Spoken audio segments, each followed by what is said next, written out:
Ever since I uploaded the Bitcoin miner video, I have been asked over and over, what's the fastest way to get Bitcoin, what are the best cards to use, and what's the best setup to make sure you're properly mining both currencies in the game. If you're not already subscribed, make sure you do so now because you're not going to want to miss this tutorial on how to mine Bitcoin and get rich fast.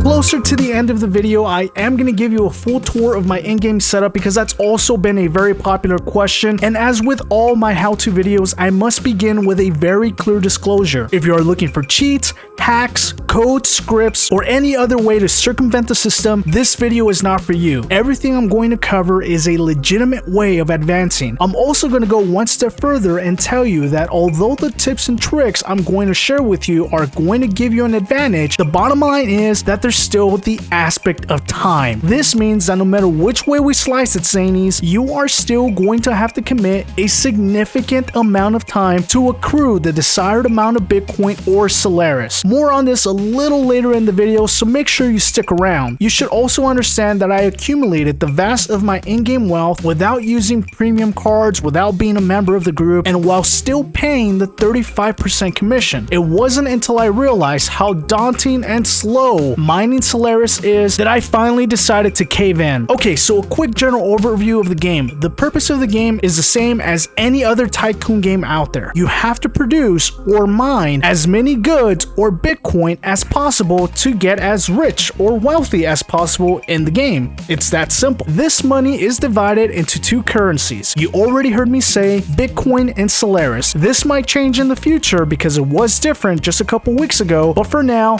that's all it is. Bitcoin and Solaris. Both of these currencies have their own separate stores and cards. This means that you can mine Bitcoin with Solaris and you can't mine Solaris with Bitcoin. This might sound a little confusing right now, but keep watching. All throughout the game, you're going to run into three roadblocks. That's cost, efficiency, which for the sake of simplicity, we're going to call energy, and the last roadblock is space. And no, I'm not talking about Elon Musk and the moon space, but space as in a physical surface area in the game. This is going to remain true whether you're level 1 or level 500 in the game. With that said, let's begin. Bitcoin is the currency we all begin with. To start mining Bitcoin, simply click on the build tile and buy your first table for $40. My tip here is that you keep buying these cheap $40 tables until you run out of space or can afford to buy a second plot, or you absolutely need it because you have nowhere else to place a table to place cards. As long as you still have space on your first plot for everything, do not buy the double or triple shelves. I will say that again. Do not buy the double and triple shelves. There's absolutely no value in these when you're first starting. To put this into context, why would you pay $3,500 for 4 card spaces when you can pay $80 for the same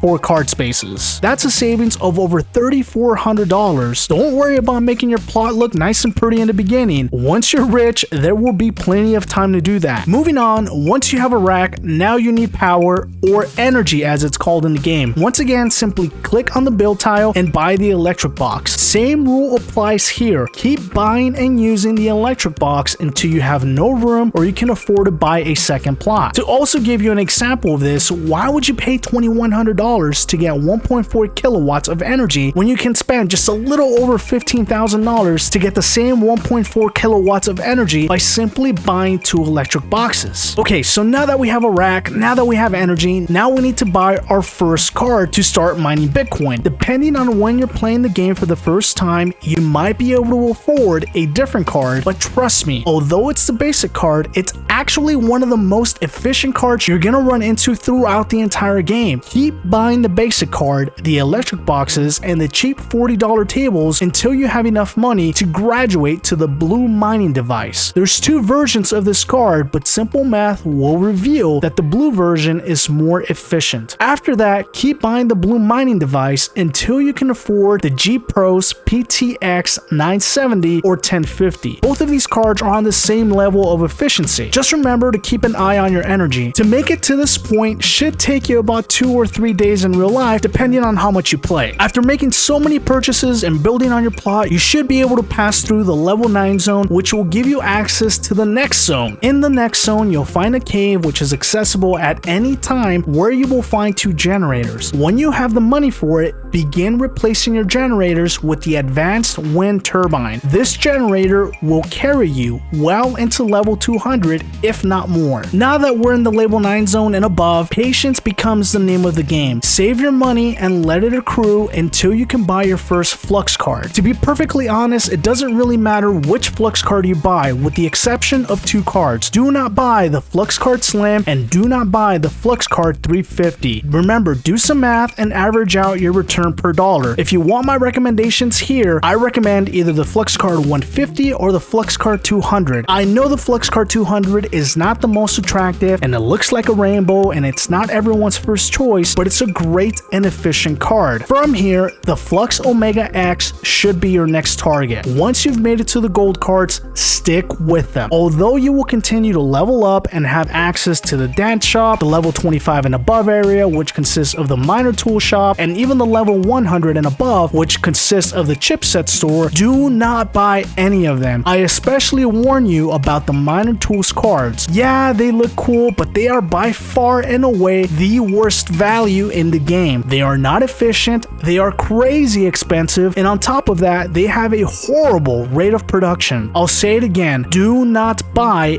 any miner tools cards. As we wrap up with Bitcoin, I'll give you one more quick tip and trick for energy, in other words, generators. If you do start to run out of room, you can purchase a hydrogen generator. These are a huge bargain when compared to other energy sources. Once you're able to go into the level 200 and above area via the train, immediately go to the optics store. This is where it becomes a little tricky to decide on which card is best because they're all within a fraction of each other, but if you can hold out for the optics double went card, do it, and simply keep reinvesting in these until you can afford the optics mini version 2. Once you've made it to this point, you've essentially reached the end of Bitcoin. Keep mining using these cards until you have all the money you want. In the optics shop, you'll also find the optics gen 2000. Buy and use this generator until you can afford Solaris funded generators. And while you might be asking, what is Solaris? What are Solaris generators? Well, that's a great question because our next topic is the second form of currency in the game, and that's Solaris. I'm going to say this clear as day. As soon as you can afford to start buying Solaris cards, do so immediately. Although the game is called Bitcoin Miner, the real currency that controls the game, the higher tier cards, the higher tier energy generators, and even the leaderboard is Solaris. So quite frankly, I don't know why it's called Bitcoin Miner. It should probably be called Solaris, because if you can't read between the lines, at this point in the game, Bitcoin becomes